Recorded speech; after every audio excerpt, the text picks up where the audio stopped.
Loh, loh, loh kok saya yang disalahin? Gimana sih? Ya warna Ya, atau karena guys, kita ketemu lagi di channel Satrio Busi Library yang tidak terlalu kece. Channel ini hanya berisi tentang orang-orang yang setuju dengan deskripsi channel ini, guys. Dimana channel ini kita buat untuk menghimpun semua orang yang memang senang dengan kinerja Presiden Joko Widodo. Setelah kemarin kita membahas tentang tempe, yaitu November is coming pada 1 November kemarin, kita akan membahas sesuatu hal yang memang agak unik, guys. Unik.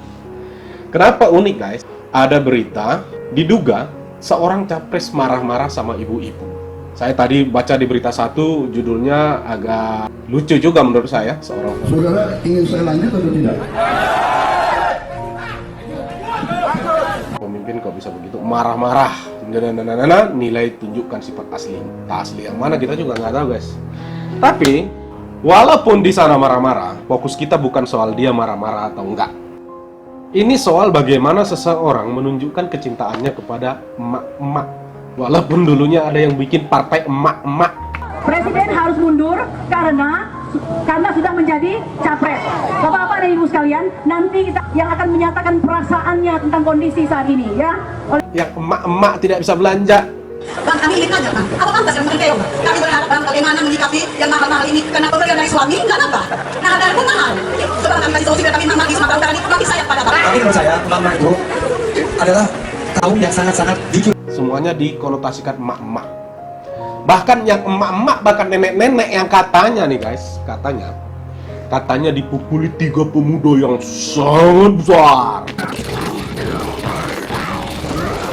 Tetapi kenyataannya isu itu tidak benar dan diketahui itu menjadi hoax. Pencipta hoax, dan diakui oleh pelakunya bahwa dia pencipta hoax paling sempurna sejagat, guys. Tapi kalian adalah mama Indonesia yang akan terus berjuang. Yang selama ini mungkin dengan suara keras saya kritik, dan kali ini berbalik ke saya. Kali ini saya pencipta hoax terbaik ternyata. Menghebohkan sebuah negeri. Kali ini saya pencipta hoax terbaik ternyata. Menghebohkan sebuah negeri. Bangga pula itu jadi pembohong. Kalau di tempat saya dibilang itu japurut. Oke, guys, ini soal perbandingan terbalik antara yang lain dengan Joko Widodo. Sepertinya saya nggak pernah lihat deh dia marah sama ibu-ibu.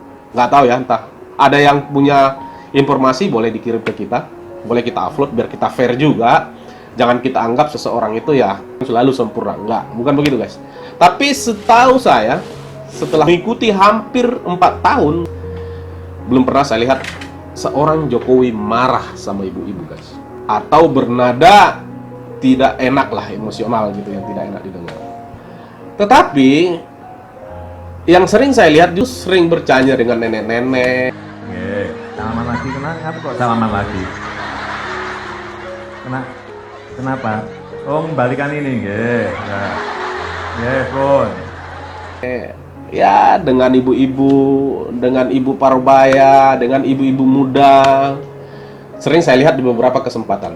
Contohnya nih, guys, seperti ini misalkan. Pun, udah kembali, jangan dibisiki. Kayak nyuwun hadiah. Oke.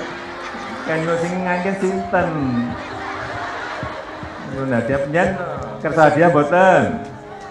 Mau. Nggih. Langsung dan ngendiko, Pak, saya minta hadiah. Saya udah hafal Pancasila gitu. Udah kembali turun naik lagi. Udah turun naik lagi. Udah 3 kali loh ini tadi. Turun naik. Ada enggak? Bapak hadiah enggak? Bapak, keluarin aja.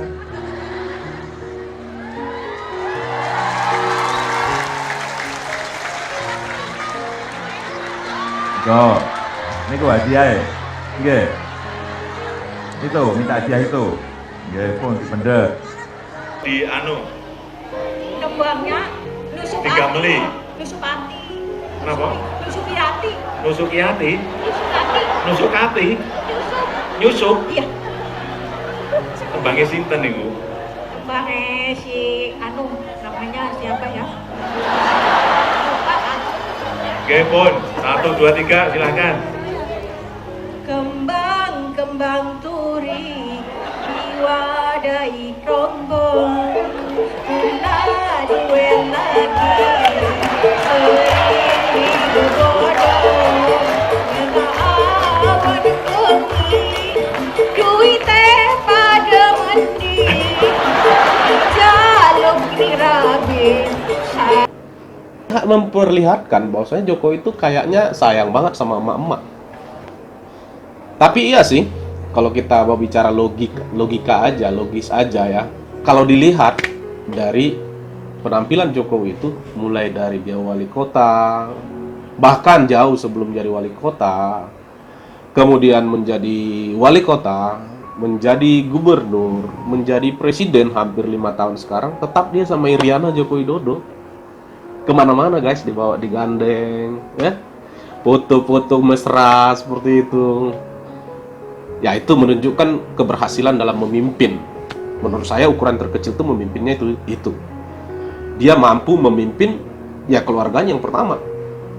Dengan keluarga yang seperti itu terlihat harmonis, ya semua keluarga pasti ada masalah. Tapi ya kita lihat ya Iriana tetap mendampingi Jokowi sampai sekarang dan dia sudah menjadi ibu negara hampir 5 tahun. Ini sudah masuk tahun kelima. Nah, itu menurut saya salah satu ukuran bagi saya orang awam.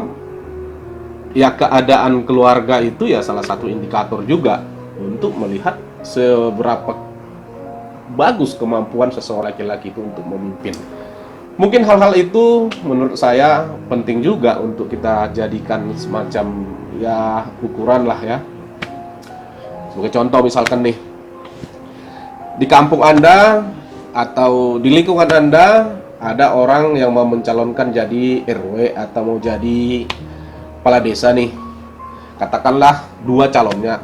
Yang satu si A, dia pernah misalkan jadi RT.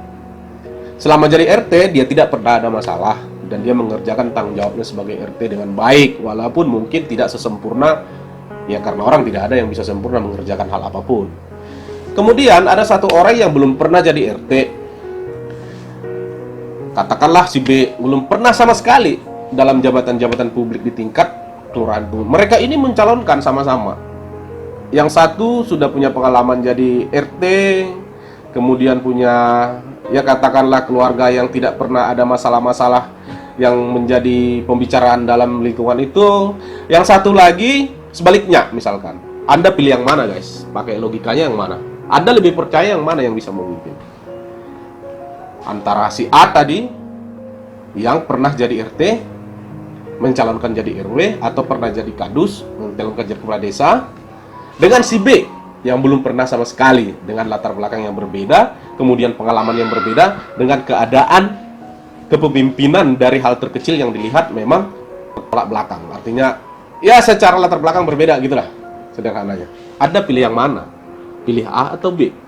Pilih yang sudah berpengalaman memimpin atau pilih yang belum pernah sama sekali? Ya, pilih yang mana? Kalau saya guys ditanya, ya pasti pilihan saya A. Itu sudah logika akal sehat. Tapi ya itu hak Anda juga nggak mau memilih dia, karena ada banyak faktor orang untuk menentukan pilihan. Misalkan ya, faktor kedekatan bisa jadi, faktor ngefans juga bisa jadi, faktor kecintaan membabi buta juga bisa jadi. Kalau saya lebih pada faktor latar belakang, background, pengalaman dia si RT tadi, bina hubungan sosialnya, termasuk terhadap anak istrinya, ya itu jadi ukuran. Logisnya begitu kalau bagi saya. Oke guys, ini merupakan opini, bukan justifikasi. Anda boleh saja berbeda dengan saya, dan Anda juga boleh sama dengan saya. Yang sama dengan saya boleh di-share, yang tidak sama dengan saya jangan maki-maki guys, karena kita semua ini makhluk ciptaan Tuhan yang juga harus sama-sama menghargai perbedaan-perbedaan. Thank you guys, sampai ketemu di video berikutnya. Ini bukan ceramah dan bukan juga wejangan dan bukan juga kampanye. Ini hanya cerita-cerita orang yang tidak punya kerjaan, guys. Oke, thank you. Sampai ketemu di video berikutnya.